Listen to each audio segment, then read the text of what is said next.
Fala galera, sejam bem-vindos à página do PS Medway. Eu, Zé Roberto, hoje vou estar aqui com vocês para falar sobre estratificação de risco no paciente com embolia pulmonar. Então se liga só que hoje a gente vai entender de uma vez por todas isso daí. Primeiro, por que eu vou fazer essa estratificação de risco nesse paciente? Eu vou avaliar a gravidade, o risco de morte daquele paciente. Então é muito importante para eu justamente prestar mais atenção, saber quem é o paciente mais grave.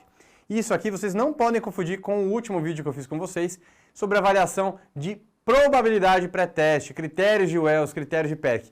Aqui, gente, eu já fiz o diagnóstico de embolia pulmonar. Agora eu vou partir para o próximo passo, que eu vou estratificar o risco de óbito daquele paciente. Isso vai me gerar mudança de condutas. E agora a gente vai apresentar para vocês o score de PESI, que é o Pulmonary Embolism Severity Index, ou o Simple PESI, que é uma forma mais simplificada. Então, primeiro, o PESI. Prestem atenção, isso daí, gente, não precisa você se estressar em anotar para calcular. Vocês conseguem baixar em qualquer calculadora médica no celular o score de PESI. Então, primeiro, o que tem que levar em consideração? A idade do paciente em anos, se ele é do sexo masculino, presença de neoplasia, se ele tem insuficiência cardíaca, enfisema pulmonar, algum grau de DPOC, se ele chegou na admissão taquicárdica com uma frequência acima de 110, ou se ele chega hipotenso na admissão com uma pressão sistólica menor do que 100 milímetros de mercúrio, taquipneico, hipotérmico, então temperatura abaixo de 36, alteração do nível de consciência, sonolência e desaturando. E aí, pessoal, com base nisso eu consigo estimar até a mortalidade de 30 dias daquele paciente. Sendo que pacientes que têm PESI 1 ou 2, eles vão ser um baixo risco de mortalidade. E uma mortalidade de até 3,5% nos próximos 30 dias. Então, PESI 1 ou 2, eu posso pensar em fazer um tratamento ambulatorial. Posso oferecer para ele um DOAC, então, como por exemplo a rivaroxabana, e dar alta para ele e fazer um segmento precoce. Já os pacientes que já vão se apresentar com PESI 3, 4 ou 5, são pacientes que devem ficar internados. Reparem que até o risco de mortalidade sobe muito nesse tipo de paciente, sendo que um paciente com PESI de 5, ele vai ter um risco de óbito de quase 25% nos próximos 30 dias, tá? Então é um risco de óbito muito importante, não dá pra gente menosprezar. E agora o Simple PESI, então o S-PESI, em que a gente vai dar uma enxugada aí e a gente vai apenas avaliar algumas coisas, como idade, então um ponto apenas se for maior que 80 anos, presença de neoplasia, se ele tem IC ou DPOC, se ele chega a taquicárdico, hipotenso ou desaturando. E aí a gente vai usar um outro corte. Se ele for um Simple PESI de baixo risco, ele não pontuou nenhum nesse score. E aí ele tem uma mortalidade de 30 dias, de 1% em 30 dias. Já o paciente com alto risco, ele vai ter o quê? 1 ou mais pontos, ele pode chegar numa mortalidade de pelo menos aí de 10,9%. Então, ele tem uma boa equiparação com o PESI, sendo um pouco mais fácil de você calcular. Fechado? E a gente pode também oferecer, então, para o paciente de baixo risco, do Simple PESI, o tratamento ambulatorial. E aí, além disso, pessoal, outras coisas que a gente vai utilizar, como o BNP ou a troponina, eles vão servir para a gente estratificar o risco de óbito desses pacientes também, tá? A disfunção de ventrículo direito pelo ecocardiograma ou pela tomografia. Lembrando que a gente também, juntando isso tudo, como tropo, BNP, que não são os biomarcadores, o PESI ou Simple PESI, por exemplo, exame de imagem do VD, a gente vai juntar isso tudo para definir qual que vai ser o melhor tratamento para aquele paciente. E existe uma outra classificação que a gente vai chamar de classificação prognóstica, que a gente às vezes confunde o Simple PESI com essa daí. Essa daí a gente vai dar em algumas, o nome vai ser diferente, a nomenclatura vai ser, por exemplo, um paciente de alto risco ou um TEP maciço, é quando ele tem a presença de instabilidade hemodinâmica. Esse daí não tem dúvida, a gente vai trombolizar esse paciente, por exemplo. E não necessariamente reflete o tamanho do tromboembolismo dele, tá?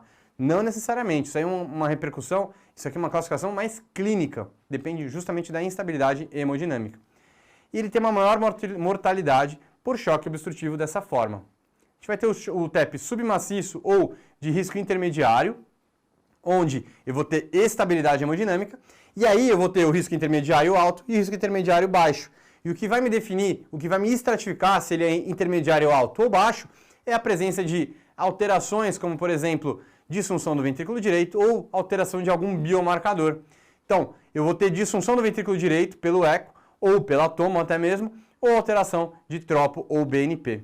Então, risco intermediário alto, eu vou ter alterações tanto de imagem como alteração no eco ou na tomo do ventrículo direito, como presença de biomarcadores alterados, como troponina ou BNP. Então eu vou ter imagem e exame alterado.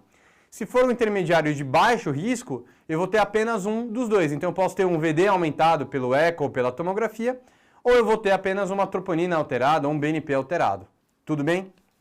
E o baixo risco, ele vai ter uma estabilidade hemodinâmica sem nenhuma alteração no ventrículo direito e sem alteração de biomarcadores também. E vai ficar desta forma aqui, essa belezura, pessoal, juntando tudo que a gente tem pela diretriz europeia de cardiologia em relação ao tromboembolismo pulmonar. Primeiro a gente vai ver o quê? O risco de mortalidade. Lembrando que a gente acabou de comentar, é um risco alto, é um intermediário, alto ou baixo, ou é um risco baixo? O que eu já vejo de cara? Primeiro, o paciente tem instabilidade hemodinâmica, ele é risco alto. Acabou. Não preciso mais nem saber o resto. É um risco alto. Já o paciente que também tem um risco alto é provavelmente um paciente que tem um PESE alterado, que provavelmente tem disfunção de VD e também alteração de biomarcadores. Já o paciente que ele vai ter um risco intermediário alto é um paciente que está estável hemodinamicamente, tá? Com um PESE mais alto, mas ele vai ter alteração no exame de imagem do ventrículo direito e alteração nos biomarcadores também. Então, ele vai ter positivos aí, alterações no câmaras direitas, então eco ou angiotomo, e biomarcadores alterados, seja tropo ou BNP. Já o paciente que ele é intermediário baixo, ele está estável, tem um PESE alto, mas ele só vai ter ou alteração no exame de imagem ou alteração no biomarcador. Já o paciente que ele é de risco baixo, ele não vai ter nem instabilidade hemodinâmica, não vai ter um PESE alto, não vai ter alterações pela exames de imagem do ventrículo direito e muito menos alterações de biomarcadores também. E aí a gente consegue fechar esse assunto aí. Só mostrando aqui para vocês o que é esse acometimento do VD, por exemplo. Eu trouxe aqui uma imagem de uma tomografia. Então reparem aqui onde está o contraste é o ventrículo direito e aqui é o ventrículo esquerdo.